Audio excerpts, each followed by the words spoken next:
ஜீ Tamil single பசங்க நிகழ்ச்சியில் Raghavendran contestant ராகவேந்திரனுக்கு வந்துட்டு 19 இயர்ஸ் ஆஃப் ராகவேந்திரன்ற மாதிரி ஒரு ஸ்பெஷல் ரிவார்டு வந்து கொடுத்துருந்தாங்க, அவார்டு வந்து கொடுத்துருந்தாங்க. ஸோ இது சம்மந்தமாக அவருடைய சோஷியல் மீடியா பக்கத்தில் ஒரு சின்ன பதிவும் பண்ணியிருக்காரு. வெற்றி தோல்வி வந்து போகும், முயற்சி மட்டுமே நிரந்தரமானது. இந்த ஒரு மொமெண்ட்டை வந்து, அதாவது அந்த 19 இயர்ஸ் ஆஃப் ராகவேந்திரன் சொல்லிட்டு அந்த ஒரு மொமெண்ட்டை வந்து நான் கமல்ஹாசன் சாருக்கும் ரோபோ அண்ணாக்கும் தளபதி விஜய் அண்ணாக்கும் நான் வந்து டெடிகேட் பண்ணுறேன். களத்தில் வீரன் என்றுமே சிங்கம் தான் அப்படின்ற மாதிரி வந்து சொல்லி தேங்க்ஸ் டு ஜீ தமிழ் அப்படின்ற மாதிரியும் வந்து சொல்லியிருக்காங்க.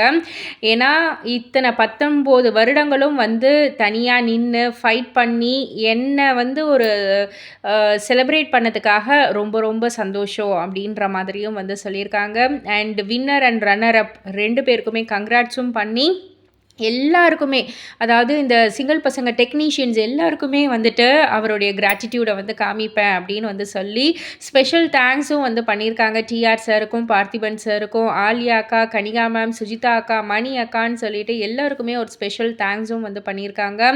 ஸோ ஒவ்வொரு சாப்டர் எண்டாவக்குள்ளேயும் புது சாப்டருக்கான பிகினிங்காக வந்து அது இருக்கும். ஸோ எல்லாருக்குமே வந்து அது தெரிஞ்ச விஷயந்தான். ராகவேந்திரனுக்கு எந்த மாதிரியான ஒரு பிகினிங்காக இருக்க போகுது அப்படின்றதையும் வந்து பார்க்கலாம். அண்ட் ஸ்பெஷல் தேங்க்ஸ் வந்து பிரியங்கா அக்கா அண்ட் காதல் சுகுமார் அண்ணா அப்படின்ற மாதிரி வந்து சொல்லியிருக்காங்க. ஸோ 2 பேருமே வந்து ராகவேந்திரனுக்கு சப்போர்ட்டாக வந்தாங்க, பிரியங்கா ரோபோசங்கரும் காதல் சுகுமாரும். பிரியங்கா ரோபோசங்கர் சொன்னது ஒரே ஒரு விஷயம் தான், இந்த நிகழ்ச்சிக்கு எப்படியாவது ஒரு வாட்டியாவது வந்து நம்ம ராகவேந்திரனை பார்க்கணுன்னு வந்து ரோபோ சொன்னார். பட் ஆனால் வர முடியாமல் போயிடுச்சு. கண்டிப்பாக இந்த ஃபினாலையில் வந்து உட்காந்துருப்பார்.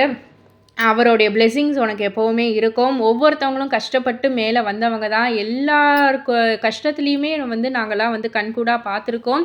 ஸோ இன்னமும் நிறைய வேஸ் இருக்குது அப்படின்ற மாதிரி வந்து சொல்லி நல்ல ஒரு பிளெஸிங் வந்து கொடுத்துருந்தாங்க. ஸோ இதெல்லாம் பற்றி நீங்கள் என்ன நினைக்கிறீங்க, உங்களுடைய கருத்து என்ன அப்படின்றத கீழே உள்ள கமெண்ட் பாக்ஸில் குறிப்பிட்டு சொல்லுங்கள். மறக்காமல் சேனலை சப்ஸ்கிரைப் பண்ணி பக்கத்தில் உள்ள பெல் ஐக்கானை கிளிக் பண்ணிவிடுங்க.